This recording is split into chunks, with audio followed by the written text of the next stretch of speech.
지난 시간에 보았던 주제, 복음에는 하나님의 의가 나타난다는 말씀을 오늘도 이어서 보겠습니다. 저는 이 설교를 통해서 여러분에게 율법과 복음의 차이에 대해서 증거를 하고 있습니다. 율법도 하나님의 완전하고 거룩한 의를 보여준다 그랬습니다. 그러나 이제 복음도 하나님의 의로우심을 보여주는 것입니다. 율법이 하나님의 의로우심을 보여준다라고 하는 것은 우리가 쉽게 어렵지 않게 그렇게 수긍을 할 수 있겠습니다마는 복음이 하나님의 의를 나타내 보여준다. 이런 말은 우리 성도님들도 생소할 수도 있고 또 그 말을 쉽게 이해하기가 아마 어렵게 느껴지실 것입니다. 저는 그것이 먼저는 우리가 율법에 대한 바른 이해가 부족하기 때문에 그렇다라고 이렇게 봅니다. 그러니 율법과 복음의 차이를 명확하게 인식을 하기가 어려운 것이고, 그러다 보니까 결국은 복음의 가치, 그것이 얼마나 탁월하고 또 복된 것인지 우리가 잘 인지하지를 못하는 것입니다. 요즘 많이 듣는 말 가운데 하나가 값싼 은혜다, 이런 말을 많이 듣습니다. 값싼 은혜. 은혜가 값이 있어요, 없어요? 값이 없죠. 그런데 값이 싸다는 말은 뭡니까? 은혜가 제대로 취급되지 못하고 은혜를 제대로 이해하지 못한다, 이 말이죠. 사실은 값이 없다는 말은 무슨 값을 치르고도 살 수 없다, 이 말인 거예요. 원래는 그게 은혜라는 말입니다. 그런데 값이 싸다는 말은 뭐냐면 은혜를 정당하고 바르게 취급하지 못한다, 이 말인 거예요. 그죠? 자, 이렇게 한번 예를 들어 볼게요. 여러분이 누군가에게 호의를 베풀어 주시는 거예요. 그런데 그거는 여러분들의 너그러움, 이것 때문에 호의를 베풀어 주시는 거예요. 우리가 살다 보면 누군가에게 호의를 받을 때가 많이 있죠, 그렇죠? 그러면 그 호의를 베풀어 주시는 분을 보면 아주 너그럽죠. 야, 이분이 어떻게 이런 나에게 호의를 베푸실까, 이런 생각을 할 때가 있습니다. 그렇죠? 참 이런 호인들을 만나는 것도 복이죠. 네. 야, 내가 분명히 잘못했는데, 내가 실수를 했는데, 내가 분명히 이분한테 참 정말 엎드려서 참 제가 잘못했습니다, 이렇게 말을 해야 될 것 같은데 이분은 아무런 대가 없이 아유, 됐습니다. 다 그럴 수도 있지요, 이러면서 호의를 베풀어 준다 이거예요. 참 이런 분들은 어떻게 보면 참 특별한, 그래서 참 제가 이렇게도 한번 표현해 보고 싶습니다. 하늘에서 나는 사람들이 아닐까, 하늘에서 내린 자들이 아닐까, 이런 생각이 들 정도로 정말 계산으로 값으로 따질 수 없는 그런 호의를 베푸는 분들이 있죠. 참 이런 것들이 저는 은혜다라고 생각을 해요. 하나님께서 참 그런 모르는 손길들을 통해서도 은혜를 베풀어 주시는 거죠. 그 모든 것들이 다 하나님의 호인 줄로 믿습니다. 하나님의 은혜를 그렇게 베풀어 주시는 거죠. 정말 생면부지에 이분 나하고 전혀 알지도 못하는데 저한테 그냥 와서 은혜를 베풀어 주는 거예요. 그런 일을 겪어보면, 야, 이 하나님이 나에게 호의를 베풀어 주시는구나, 이런 거를 그제서야 느끼게 되는 거죠. 바로 그런 게 하나님의 은혜 아닙니까? 그런데 그런 은혜를 우리가 어떻게 돈을 주고 사요? 하나님의 은혜는 돈으로 주고 살 수 없는 거예요. 그러니까 하나님의 은혜죠. 그런데 그런 은혜를 싸구려로 취급하면 되겠어요? 값싼 은혜란 없어요, 원래. 은혜는 값으로 주고 살 수 없는 거예요. 그런데 어떻게 은혜가 값이 싸냐 이거예요. 그 말은 은혜를 정당하게 취급하지 못하기 때문에 그런 것입니다. 복음이 바로 그런 거예요. 여러분, 복음의 가치를 우리가 바르게 정당하게 인지하고 이것이 정말 세상에 그 어떤 것으로도 살 수 없는 것이라는 것을 깨닫기 위해서 필요한 게 뭐냐면 율법의 의예요. 율법의 의. 한번 따라해 봅시다. 율법의 의. 율법의 의입니다. 그런데 우리가 지난주부터 오늘까지 보고자 하는 주제가 바로 뭡니까? 복음의 의죠. 그렇죠? 복음의 의입니다. 복음에는 하나님의 의가 나타난다 그랬어요. 그러니 그 하나님의 의가 나타나는 복음이 과연 어떤 것이냐? 여기에 우리가 포커스를 맞춰야 된다. 그런 것입니다. 그래서 율법을 바르게 알게 되면 예수 그리스도를 믿음으로써 하나님께 값없이 의롭다함을 얻는 이 복음의 진리가 얼마나 귀하고 또 그 복음의 방식은 또 얼마나 탁월하고 그래서 진리의 하나님께서 자신의 의로우심과 자기의 영광을 위한 자기 열심 조나단 에드워즈라고 하는 아주 유명한 미국의 목사님은 이런 표현을 아주 참 뛰어나게 사용을 했어요. 우리 한번 따라해 보겠습니다. 하나님의 자기 영광을 위한 자기 열심. 예. 여러분 이 표현은 정말 멋들어진 표현이에요. 정말 걸작이에요. 이 표현은. 이것은 성경 전체를 조망하고 관통하지 않고서는 이런 표현을 할 수가 없어요. 오늘 우리가 다루고 있는 하나님의 의, 디카이오신의 대우, 하나님 그분 자신의 의로우심, 이것에 대한 주제가 바로 그거예요. 하나님은 자기의 영광을 위해서 자기 열심으로 그 일을 행하시는데 그게 뭐 때문에 그러냐? 바로 우리의 주제, 하나님의 의로우심 때문에 그래요.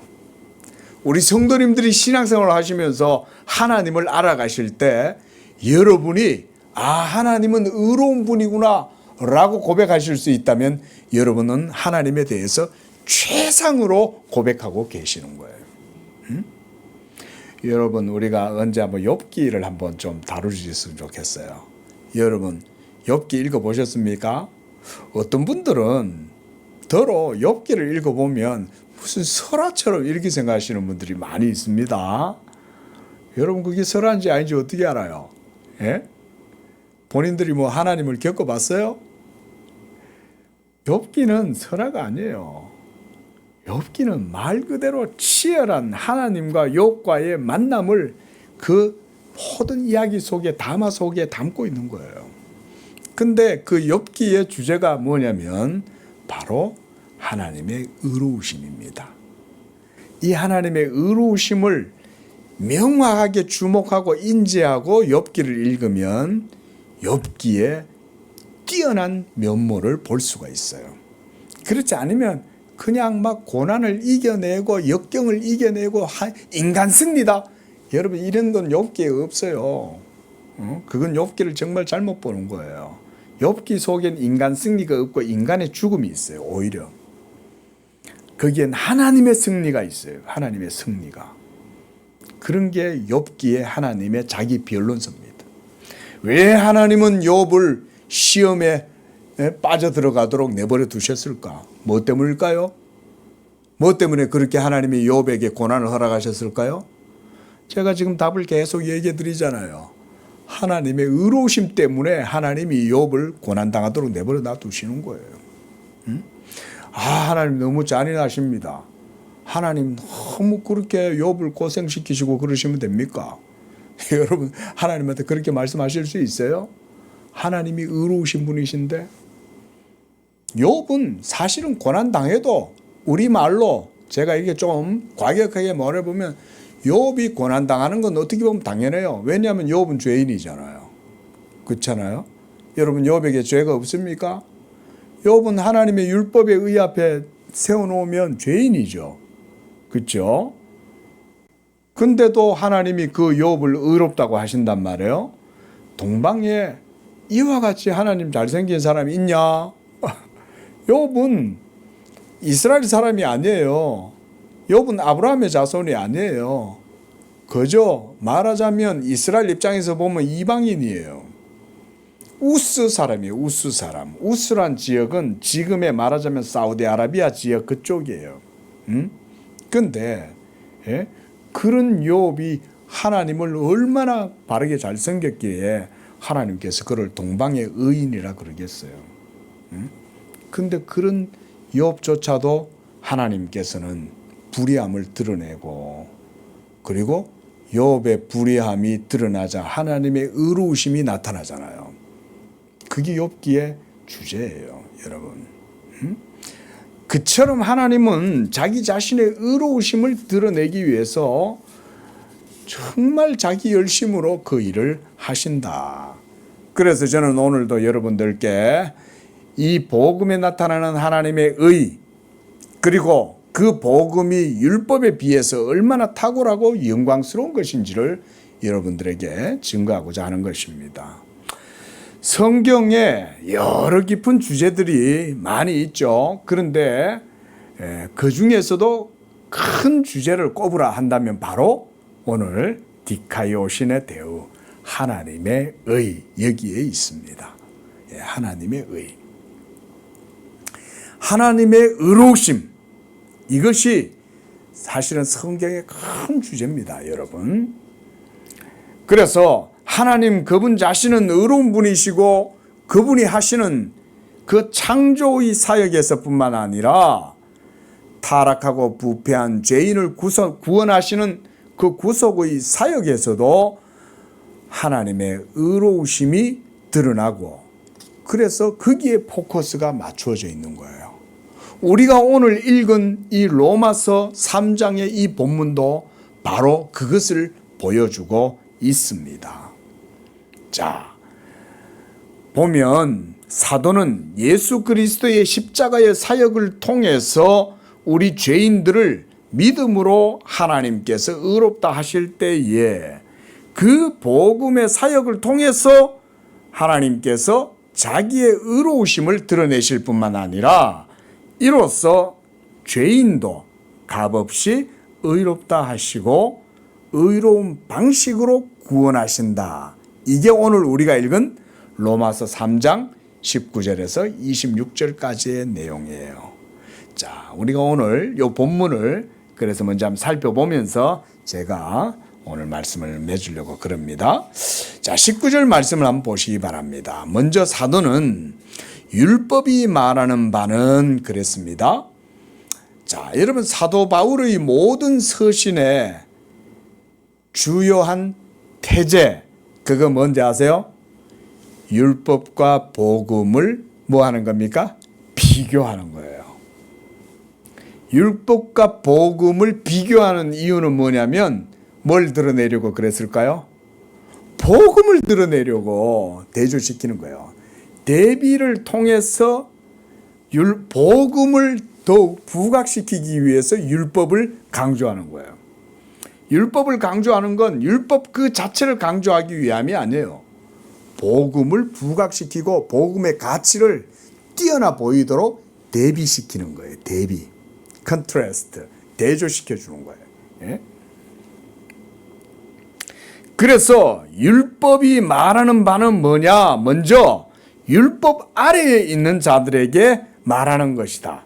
율법 아래에 있다는 것은 무슨 말이냐면 율법의 판단, 율법의 정죄, 율법의 그 심판, 진노, 저주, 한마디로 하나님의 공의, 이 저스티스 아래에 있는 죄인들을 향한 바로 그들에게 율법이 말하는 거라는 거예요. 그러면 율법이 말하는 것이 뭐냐면 너희는 모두가 하나님 앞에서 죄인이다. 이거를 율법이 말한다는 거예요. 그게 율법이 말하는 거라는 거예요. 우리는 다 죄인이다. 그래서 사도가 그 다음에 이렇게 놨죠. 모든 입을 막고 온 세상으로 하나님의 심판 아래에 있게 하려 합니다. 이게 바로 율법이 말하는 바예요. 모든 입을 막는다는 말은 니 뭐 잘났다고 자꾸 떠들어 이 말이에요. 입 다물어 이 말인 거예요.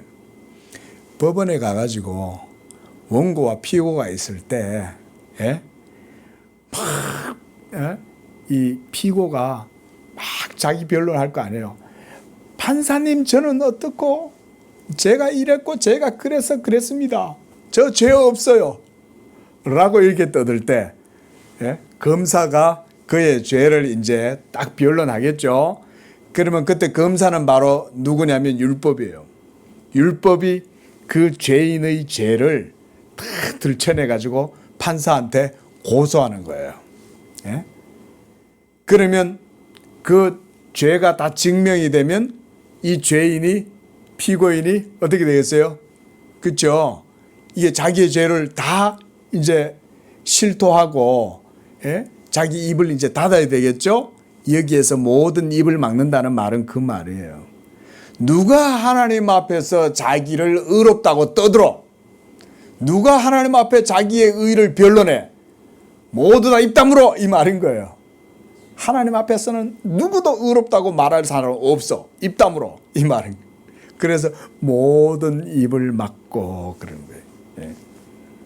그리고 하나님의 심판 아래에 있게 하려 합니다. 이게 율법이라는 거예요. 하나님의 공의로운 판단 아래에 모든 인류를 세우는 거예요. 그래서 20절에 율법의 행위, 이것은 율법의 준칙, 계율에 따라서 합당하게 행하지 못한 자들, 이 말이죠. 예? 우리나라는 성문법이잖아요. 그죠? 헌법이 있잖아요. 그렇죠? 그러면 그 헌법을 따라서 행동을 해야죠. 그죠? 예? 도로교통법이 있어요. 교통법 명시되어져 있잖아요. 요즘은 뭐 도로교통법이 어떻게 또 개정이 됐다. 그러면 개정된 대로 행동해야죠. 그걸 행동하지 않으면 어떻게 됩니까? 걸리고 페널티를 받죠. 벌금을 내야 돼요. 그죠? 또 사법적으로도 잘못하면 영창도 가는 거죠. 예? 그렇죠? 심지어는 사형도 받을 수 있는 거죠. 그러니까 율법의 행위라는 것은 하나님께서 우리에게 주신 너희는 이렇게 행해라, 너희는 이렇게 하지 말라 라고 하시는 그 법조문으로 된 계명의 말씀에 따라서 그것을 철저히 지키는 행위를 말하는 거예요. 근데 우리가 그걸 율법에 명시되어진 그 계명의 말씀을 따라서 철저히 행할 수 있습니까? 어때요? 자, 하나님 사랑하라 그랬는데 우리는 하나님 사랑할 수 있습니까? 자, 이웃을 사랑하라. 이웃을 사랑하고 있습니까? 용서하라 그랬는데 용서하고 있습니까? 어떻습니까? 못하죠. 그러면 입 다물어야 된다. 하나님 앞에서. 그러면 나는 불의하다. 율법이 나를 불의한 자라고 말하는 거예요. 그게 바로 율법의 행위예요. 누구도 행위로는 하나님 앞에서 의롭다 하심을 얻을 육체가 없다 그랬죠. 제가 이거는 로마서 강의에서 할 때도 말씀을 드렸는데 여기서 왜 사도가 육체, 사륵스라고 했을까요? 우리 몸 그 자체는 죄의 몸이기 때문에 그래요. 여러분의 몸에서 죄를 100% 다 분리해낸다. 그러면 여러분은 죽어요. 예? 공식이 그렇게 성립이 되는 거예요. 예? 여러분의 몸 속에 있는 죄를 추출해낼 수 있다면, 그래서 몸에서 죄가 딱 추출되면 여러분은 그 자체로 죽음이에요. 죽는 거예요, 여러분. 그만큼 우리의 몸은 죄로 이루어져 있다. 예. 그래서 율법으로는 죄를 깨닫는다. 율법이 없으면 죄를 죄라고 깨달을 수가 없어요. 율법이 우리에게 주어진 것은 죄를 심히 죄되게 하려 합니다. 사도 바울이 이렇게 말하죠. 그러니까 우리 자신들이 죄인이라는 사실을 알지 못하면 우리는 예수님을 믿지 않겠죠. 설령 교회를 어쩌다 다녀. 네? 교회를 다닐 수는 있어. 근데 이분은 율법이 어떤 건지를 몰라요. 그러다 보니까 교회를 다니긴 하는데 예수 믿는 거는 옵션이야. 필수가 아니고 절대적인 게 아니라 예수 믿는 것은 그냥 내가 믿어도 되고, 믿어도 조금 더 열심히 믿으면 교회에서 좀 칭찬도 받을 거고, 조금 뭐 덜 열심히 믿어도 뭐 그거 뭐 누가 뭐라고 할 거 뭐 있어, 내 믿음인데. 이런 식으로 예수 믿는다 이 말인 거예요. 오늘날 이렇게 교회 다니는 사람들이 여러분 태반입니다. 태반 넘습니다. 예. 왜 그런지 아세요? 제가 오늘 설교 앞서서 말씀했다시피 뭘 모르기 때문에? 율법을 모르기 때문에 예수 믿는 걸 대충 믿는 거예요. 예. 그렇지 않으면 막 매달리겠죠. 마틴 루터, 우리가 지난주에 마틴 루터의 예를 제가 드렸어요. 그렇죠? 마틴 루터는 하나님의 신에 대한 두려움과 공포 때문에 막 신의 계율을 철저하게 지키고 그 계율을 지킴으로써 뭔가 의를 이루어 보려고 애를 썼는데, 그러면 그럴수록 율법의 올가미가 더욱더 그를 옥죄는 거죠. 뭐? 행위를 한번 해보겠다고? 그래, 네가 계율을 지켜서 하나님께 의롭다함을 얻어보겠다고? 발버둥 치면 칠수록 덫은 어떻게 해요?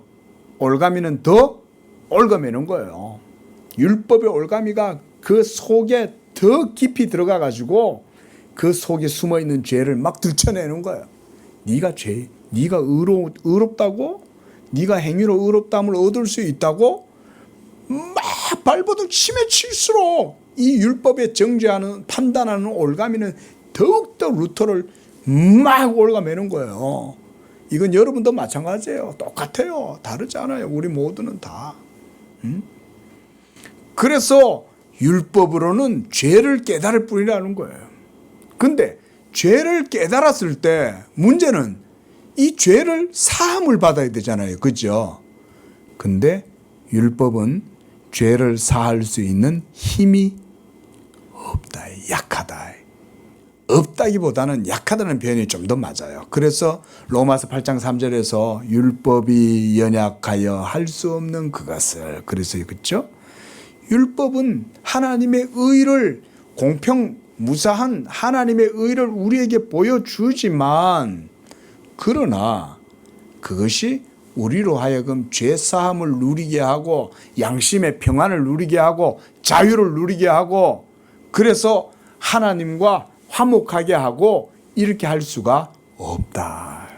우리가 지난주에 에베소서 말씀을 통해서 그걸 봤어요. 그렇죠? 예?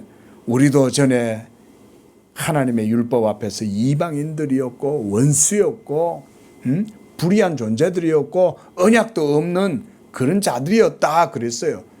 그런데 그런 우리를 하나님과 화목하게 하고 하나님과 자녀가 되게 하고, 그런 것들은 율법이 할 수 있는 게 아니라 누가 한다 그랬어요?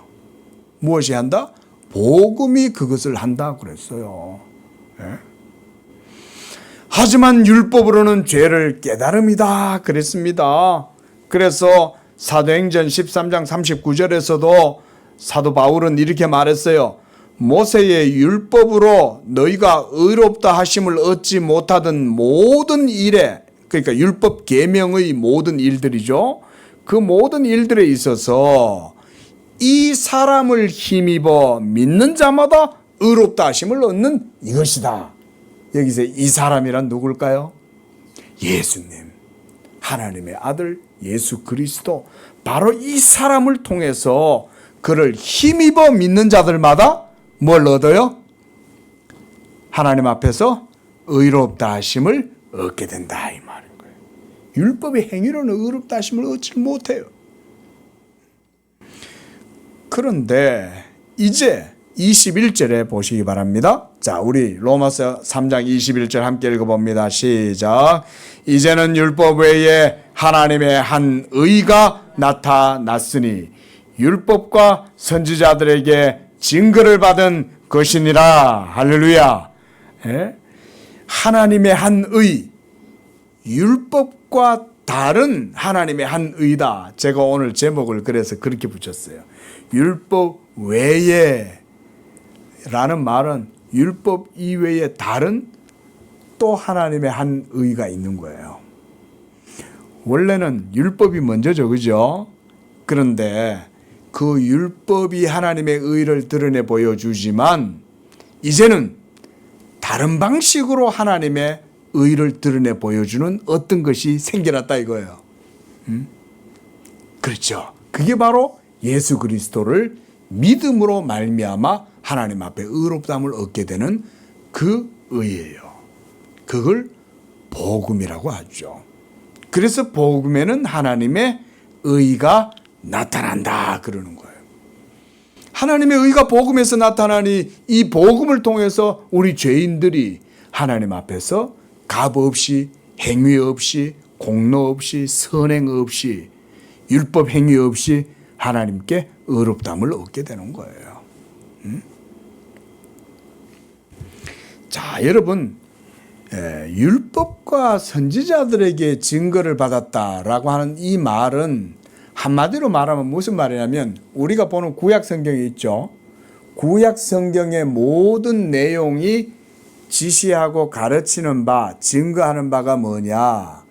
바로 율법 외에 다른 율법과는 다른 한 의를 율법과 선지자도 말했다 이 말인 거예요. 그게 구약 성경이다 이 말인 거예요. 그게 바로 뭐냐? 예수 믿음으로 의롭다함을 얻는 것. 핵심적인 표현이 요거예요. 예. 자, 우리 한번 환기를 한번 해봅시다. 우리가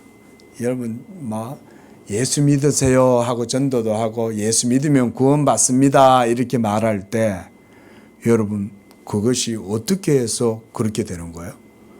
어떻게 해서 믿으니 구원받는 거예요, 여러분? 이거 세상 사람들이 이해를 못하죠. 왜냐하면 세상에는 공짜가 없잖아요, 그렇죠? 그러니까 그걸 못 믿는 거예요. 예? 그저 믿음으로만 구원받는다 하면 못 믿어요. 그러니까 사람들이 그걸 잘 받아들이지를 못하는 거예요. 그래서 저도 주변에 있는 사람들한테 어떨 때는 교회 나오세요 이러면 나 담배 피워서 못 나와요. 술을 먹고 있어서 못 나와요. 그건 뭔 말입니까? 자기는 율법의 자기 나름대로예요. 자기 나름대로 율법의 기준에 봤을 때 자기는 함량 미달이다, 자격 미달이다 그 말인 거예요. 그건 뭘로 판단하고 있는 거예요? 행위로 판단하고 있는 거죠, 그죠? 술을 먹고 있잖아요. 담배를 피우고 있잖아요. 그러니까 자기는 율법의 그 가치 기준에 도달할 수 없는 자격 미달의 사람이기 때문에 나는 교회 못 나갑니다. 이렇게 얘기하는 사람들이 의외로 많아요.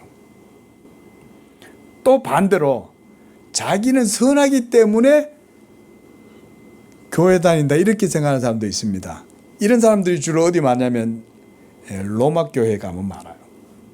로마 교회는 기본적으로 이 신도가 선행을 통해서 자기 공로가 하나님의 은총에 합력해야 되기 때문에 이런 교리 자체가 로마 교회의 신앙이기 때문에요. 로마 교회 다니는 우리말로 천주교회죠. 천주교회 다니는 사람들은 자기 공덕 이거 쌓는 것에 아주 열심히 합니다. 그러니까 겉으로 볼 때는 개신교인들보다 천주교회 다니는 분들이 훨씬 더 선행을 더 많이 합니다. 왜냐하면 구원받는 데 있어서 조건이 자기 선행이 거기에 들어가 있거든요. 그러니까 그분들은요, 내가 열심히 해야 된다고 생각해요. 물론 우리 개신교회도 열심을 다하여 열심을 품고 주를 섬겨라 이렇게 말하지만 성경적 의미는 달라요.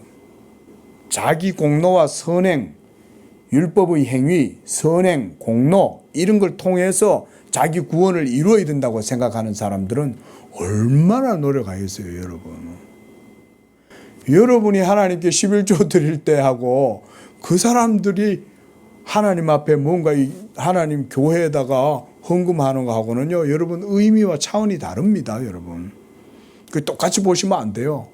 개신교인들이 헌금하는 거하고 천주교인들하고는 틀려요. 그분들은 자기 공로가 들어가 있어요. 얼마나 다르겠어요. 그러나 구약의 모든 율법과 선지자들이 얘기한 바는 뭐냐면 율법 행위로는 안 돼. 오직 하나님의 보내신 자 예수 그리스도, 율법이 증거하고 선지자들이 오리라고 한 그 메시아를 믿음으로 되는 거야. 이거를 구약의 율법과 선지자가 말했다 이 말인 거예요. 그러니까 구약 성경을 바르게 정통하면 거기서 뭘 발견해야 되겠어요? 율법의 실체인 그리스도를 발견하게 되는 거예요. 근데 율법이 말하는 바 그리스도에 대해서는 알지도 못하고 맨날 율법의 계율을 지키고 행위를 해야 되고 안식일을 지켜야 되고 뭐 이런 얘기만 하는 사람들은 그러니까 복음을 모르는 거예요. 복음을. 자, 그래서 여러분 여러 신약 성경 속에 보면요, 이 율법과 선지자들에 대한 그것이 모두가 예수 그리스도를 증거하고 있다 이런 내용들은요 많이 나옵니다. 우리 한번 잠깐 찾아볼까요? 자, 마태복음 11장 13절 한번 찾아보십시오. 이건 여러분들께 한번 제가 그래도 확인을 하고 우리가 한번 넘어가는 게 좋을 것 같아요. 마태복음 11장 13절. 자, 찾으셔서 한번 읽어볼까요? 시작. 모든 선지자와 율법이 예언한 것은 요한까지니 그랬죠? 여기서 모든 선지자와 율법에 예언한 것. 왜 요한까지입니까? 요한 다음에 바로 예수 그리스도가 오기 때문에 예수 그리스도가 오면 다 끝나는 거죠. 자, 그 다음 또 한번 찾아봅니다. 이번에는 누가복음 24장 44절. 시작. 또 이르시되 내가 너희와 함께 있을 때에 너희에게 말한 바 곧 모세의 율법과 선지자의 글과 시편에 나를 가리켜 기록된 모든 것이 이루어져야 하리라. 여기서도 율법과 선지자의 글, 시편에 기록된 글이 다 누구를 가리킨다는 거예요? 나를 가리킨다. 예수님을 가리킨다. 그 말인 거예요. 또 한 번 더 찾아봅니다. 요한복음 1장 45절. 시작. 모세가 율법에 기록하였고 여러 선지자가 기록한 그 일을 우리가 만났으니 요셉의 아들 나사렛 예수니라. 자, 이렇게 율법과 선지자들이 증거하는 바가 바로 뭐라는 거예요? 예수 그리스도요.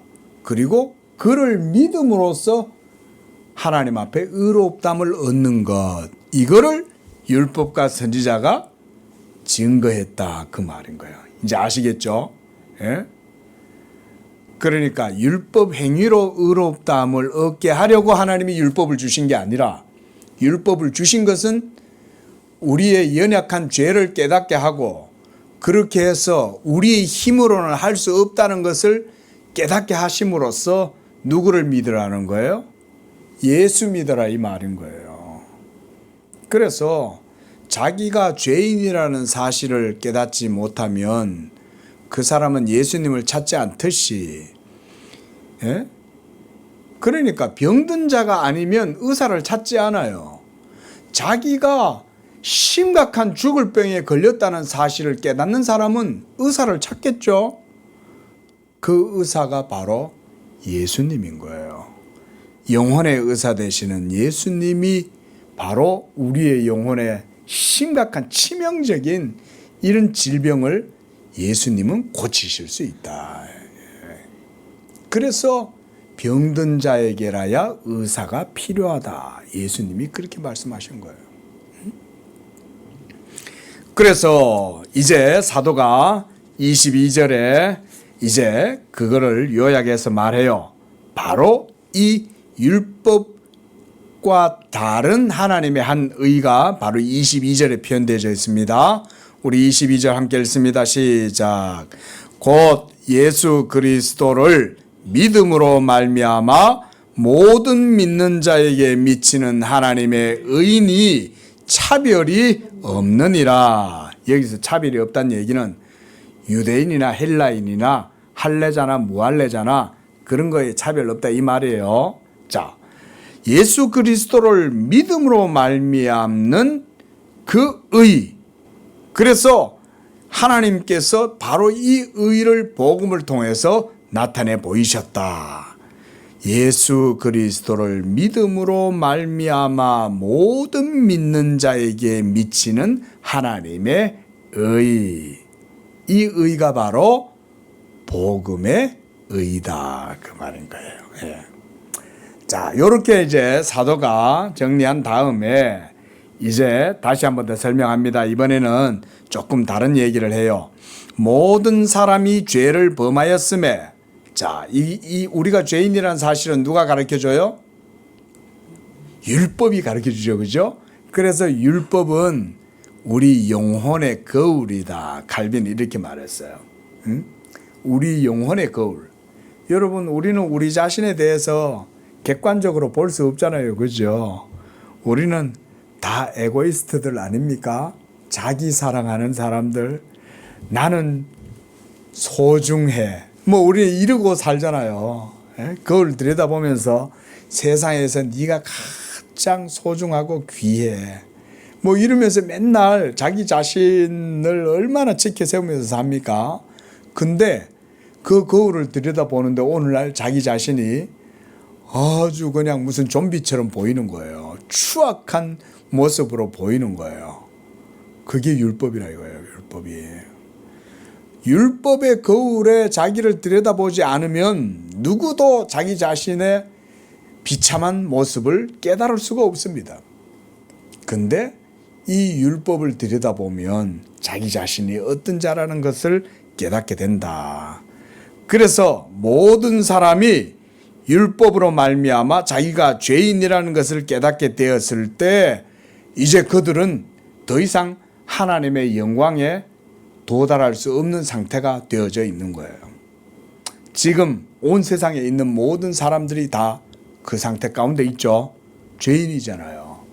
근데 그들이 죄인인 줄 모르는 이유는 율법을 모르기 때문에 그런 거예요. 그죠? 율법을 알면 자기 자신이 죄인이라는 사실을 깨닫게 되겠죠. 물론 예수 믿고 복음을 알아도 자기가 죄인이란 건 알아요. 여러분. 그래서 누가 예수를 믿냐면요. 겸손한 사람이 예수를 믿습니다. 율법을 몰라도 벌써 그 사람 속에는 율법이 있어요, 없어요?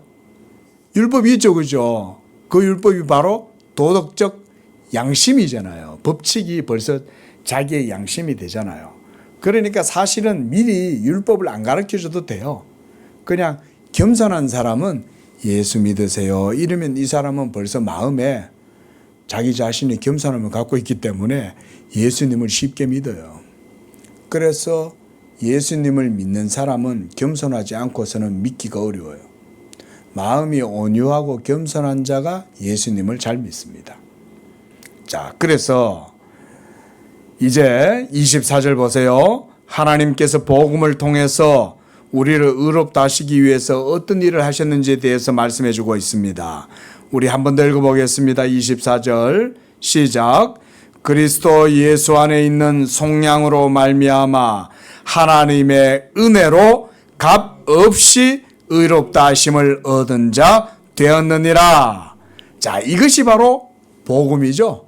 값 없이 의롭다함을 얻는 거예요. 돈을 주고서는 우리의 행위를 쌓아가지고서는 그 어떤 것으로도 이 하나님의 은혜를 살 수가 없는데 하나님이 자기의 후하심으로 우리에게 값없이 거저 호의를 베풀어 주신다. 그게 바로 복음인 거죠.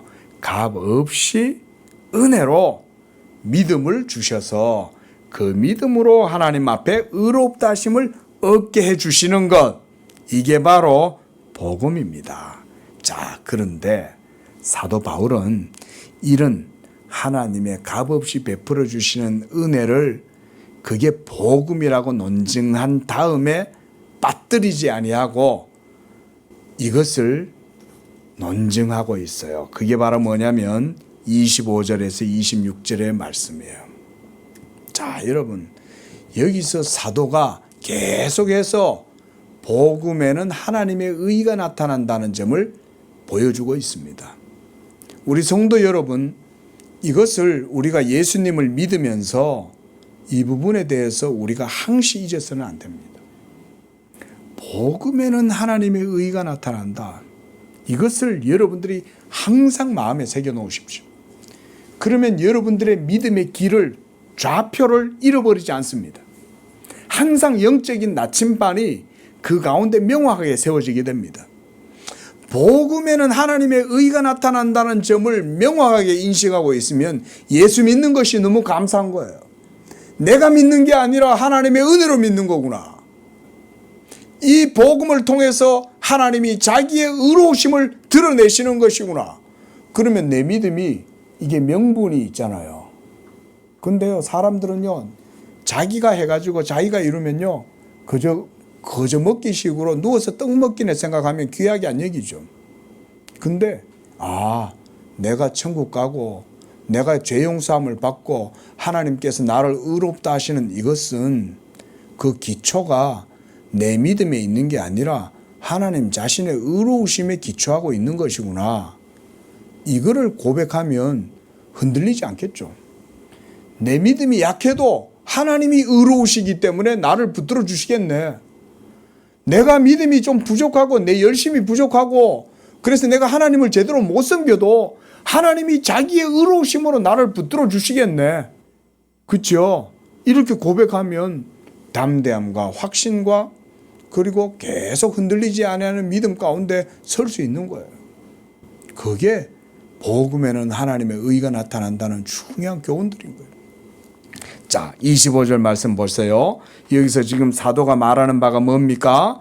이 예수를 하나님이 그의 피로써 믿음으로 말미암는 화목 제물로 세우셨는데 왜 세우셨냐? Because 이 말인 거예요. 왜 세우셨냐? 하나님이 길이 참으시는 중에 전에 지은 죄를 간과하심으로써 뭘 하시려고 그렇게 하셨다는 겁니까? 자기의 의로우심을 나타내려 하십니다. 여러분, 이게 하나님의 자기 열심을 위한 자기 영광을 위한 자기 열심이고 자기 의지예요. 이게 하나님의 의지예요. 의지. 자기의 의로우심을 나타내려 하시는 거예요. 여러분, 하나님은 이런 분이에요. 하나님은 자기의 의를 드러내시고 세우시는 분이에요. 또 26절도 보세요. 자, 26절 함께 읽습니다. 곧 이때에 자기의 의로우심을 나타내사 자기도 의로우시며 또한 예수 믿는 자도 의롭다 하려 하심이니라. 하나님이 예수 믿는 우리의 죄를 용서해 주시고 값없이 믿음으로 의롭다고 해 주실 때에 그것 자체가 뭘 드러낸다는 거예요? 하나님의 의로우심이 그것을 통해서 드러난다 이거예요. 자, 사도 바울이 이렇게 복음에 나타나는 하나님의 의를 이런 방식으로 증명하고 있는 거예요. 값없이 여러분이 하나님의 은혜로 의롭다함을 얻게 되었을 때는 그 이신칭이 믿음으로 의롭다함을 얻게 되는 것은 놀라운 하나님의 의에 기초하고 있는 거예요. 여러분이 믿어서 의롭다함을 얻는 게 아니에요. 하나님이 의로우시기 때문에 여러분이 의롭게 된 거예요. 이게 공식이 여기서 성립이 되는 거예요. 놀라운 하나님의 자기 영광을 위한 자기의 열심. 예? 자, 여러분, 이제 제가 말씀을 한 가지 더 드리고 마치도록 하겠습니다. 여러분, 하나님은 의로우실 뿐만 아니라 그분의 존재와 인격, 그분 사역 자체 전체가 다 선하십니다. 그래서 하나님이 행하시는 모든 것은 그 자체로 선해요. 하나님이 선하시고 의로운 분이라는 이런 고백을 갖고 구약 성경을 읽어야 됩니다. 안 그러면 구약 성경이 낯설게 보여요. 여러분, 구약 성경에서 보면 여러분 하나님이 이상한 분이죠. 굉장히 무서울 뿐만 아니라 굉장히 충동적이죠. 그죠? 그래서 이 복음을 모르고 성경을 대했던 많은 사람들은 구약 성경을 오해해서 여호와 하나님은 이스라엘의 잔인한 하나님이다. 이런 식으로 본 거예요. 대표적으로 이런 오해가 대표적인 예예요. 예? 그래서 어떤 사람들은 구약을 아예 그냥 구약은 잔인한 하나님, 신약이 사랑의 하나님 이런 식으로 나누어 버려요. 여러분 그게 아니에요. 구약에서 하나님께서 말씀하시는 모든 말씀은 다 의로워요. 너희는 가나안 땅에 있는 백성들을 긍휼히 여기지 말고 여리고 성을 진멸하라. 여리고 성에 있는 짐승들뿐만 아니라 어린아이도 불쌍히 여기지 말고 다 진멸해라. 하나님이 그렇게 말씀하실 땐 그 자체가 의로운 거예요. 여러분 이렇게 해야 하나님의 의에 대한 바른 개념을 갖고 성경을 보는 거예요. 너희는 그 땅의 백성과 통혼하지 마라. 결혼하지 말라. 너희는 그 땅의 백성들과 그 땅의 문화와 교류하지 마라. 라고 말씀하신 것도 의롭지만 너희는 그 땅에 있는 백성들을 불쌍히 여기지 마라. 라고 말씀하셨을 땐 그 자체가 의의 법이 되는 거예요. 왜냐하면 누구의 말씀인 거예요? 그게 하나님의 말씀이니까 그런 거예요. 근데 사람들은 어떻게 말하는지 아세요? 제가 이렇게 얘기하면 복음의 의는 생각도 안 하고 하나님의 의로우심에 대해서는 조금도 관심도 없다가 하나님은 잔인하다 그러는 거예요. 하나님께서 마지막 날 온 세상을 심판하셔요. 자, 악인은 지옥에 던져요. 네? 선인은 하나님께서 영생으로 들어가게 하셔요. 자, 하나님 그렇게 하셔요, 안 하셔요? 그렇게 하시는 하나님은 의로운 분입니까, 아닙니까? 의로운 분이죠. 그런데 왜 구약 성경에서 여리고 성에 들어가서 모두 진멸하라 그럴 땐 그거는 왜 하나님 불의하다 그래요? 하나님은 마지막 날 온 세상을 그렇게 심판하실 거예요. 노아의 홍수가 의로우신 하나님의 행위예요, 아니에요? 하나님이 노아의 홍수를 통해서 전 세계에 그때 당시에 여러분 창조론자들의 추산에 의하면 매나 오늘날처럼 최소 10억 이상의 사람이 당시에 땅에 살았을 거라고 봐요. 근데 그들 모두가 다 수장되는 거예요. 인간의 의의 기준으로 보면 하나님이 비도덕적이고 비윤리적이고 잔인하다고 생각하겠죠. 여러분 이거는 정말 교만한 거예요.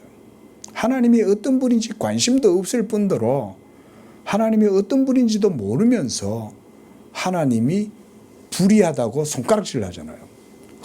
얼마나 인간이 후한무치하고 교만한지 몰라요. 여러분 마지막 날 하나님께서 모든 세상을 심판하시면서 안 믿는 사람들은 심판한다 그러면 그때 가서 뭐라는 줄 아세요? 아이 하나님이 뭔데 믿고 안 믿고에 대해서 막 하나님이 판단하고 심판하시냐? 이래요.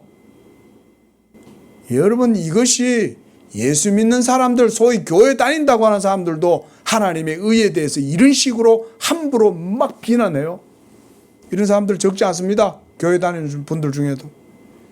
자, 제가 설교 서두에 말씀드렸듯이 뭐 때문에 그들이 그렇게 하나님을 막 비난하게 될까요? 뭘 몰라서? 율법을 몰라서 그런 거예요. 그래서 이 백성이 율법을 모르는도다 그러는 거예요. 하나님의 율법을 알면 하나님의 의로우심을 알아요. 그러면 그분 앞에서 입을 다물 수밖에 없어요. 말씀을 맺고자 합니다. 시간이 많이 가서. 자, 여러분 그러므로 복음 즉 예수 그리스도의 십자가를 통해서 우리의 모든 죄를 씻으시고 구속하시는 그 십자가의 그 복음은 하나님의 자기 의로우심에 대한 변증이다. 이렇게 저는 말할 수 있다고 봐요. 예? 십자가는 하나님의 자기 의로우심에 대한 변증이다. 하나님의 자기 변론이에요. 하나님이 얼마나 자기 자신의 의로우심을 변론하고 싶으면 이렇게 하시겠어요. 모든 만물을 창조하셨을 뿐 아니라 모든 세상을 노아의 홍수 때처럼 확 다 그냥 물로 썰어버려도 할 말 없는 죄인들인데도 하나님은 길이 참으시는 거예요. 그것도 자기의 의로우심 때문에 참으시는 거예요. 그리고 무엇보다 십자가를 통해서 자기 자신의 의를 드러내시는 것입니다. 자, 우리 마지막으로 이사야서 말씀 한번 찾아보고 마치도록 하겠습니다. 이사야서 1장 18절. 오라 우리가 서로 변론하자. 너희의 죄가 주홍 같을지라도 눈과 같이 희어질 것이요 진홍 붉을지라도 양털같이 희게 되리라. 여기서 하나님께서 뭐라고 말씀하셔요? 오라 우리가 서로 뭐 하자? 디베이트 하자. 논쟁하자. 이 말인 거예요. 예? 하나님께서 변론하자고 말씀하고 계시는 거예요. 뭔 변론을 할까요? 왜 하나님이 변론하자고 하실까요? 뭐 하시려고?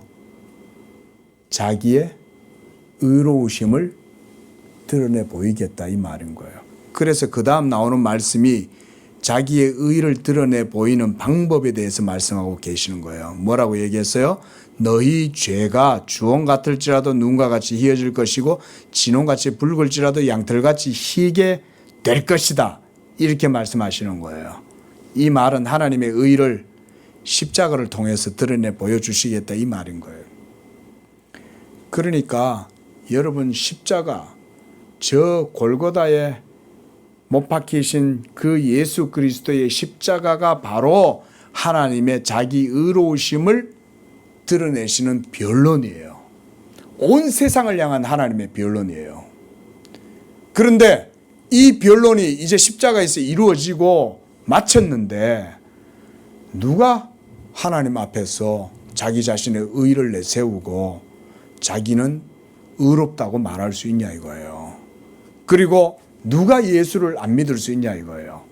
하나님의 의가 십자가에서 명백하게 드러났는데 그렇다면 그 예수를 믿어야지. 그 예수를 믿지 않으면 마지막 날 그들에게 임할 하나님의 정죄가 정당하겠죠. 그렇죠? 예? 여러분 이것이 하나님의 자기 변론이에요. 마지막 날에 할 말이 없어요. 사람들이. 이미 하나님은 자기의 의로우심을 십자가를 통해서 완전하게 변론했기 때문에 율법을 통해서도 자기의 의가 드러나지만 복음을 통해서도 자기의 의가 명백하게 드러나게 된 거예요. 이제. 그러니까 이제는 더 이상 죄인들이 핑계 댈 수가 없어요. 그래서 마지막 날 예수 믿지 않는 사람들은 하나님의 준엄한 심판을 피할 수가 없는 겁니다. 왜? 하나님이 자기의 의로우심을 변론했으니까. 자, 이렇게 해서 제가 두 번의 설교를 통해서 여러분들께 복음에는 하나님의 의가 나타난다 이 말씀에 대해서 얘기를 했습니다. 율법을 모르면 하나님의 의에 대한 개념을 알지 못하니까 예수 믿을 필요성을 느끼지 못해요. 그리고 예수를 믿고 교회를 다녀도 복음의 가치가 얼마나 탁월할 뿐 아니라 그것은 이 세상에 그 무엇을 주고도 살 수 없다는 것을 깨닫지를 못해요. 사랑하는 성도 여러분, 우리 모두 하나님께 대한 참된 믿음으로 의롭다함을 얻을 뿐만 아니라 여러분을 값없이 의롭다 하시는 그 하나님께 대해서 여러분도 합당하게 영광을 돌리고 그것을 통해서 하나님의 은혜를 누리는 그런 복된 우리 모든 믿음 되시기를 바랍니다. 기도하겠습니다. 자비로우신 주 하나님 아버지, 하나님의 의로우심을 찬양합니다. 우리는 불의한 죄인이나 율법이 없이는 우리가 불의하다는 것을 알지 못하고 죄도 알지 못하였지만 율법의 계명이 우리에게 올 때에 우리가 하나님 앞에 얼마나 비참하고 하나님의 진노와 저주 아래에 사망의 형벌을 당해도 마땅한 죄인이라는 것을 깨닫게 됩니다.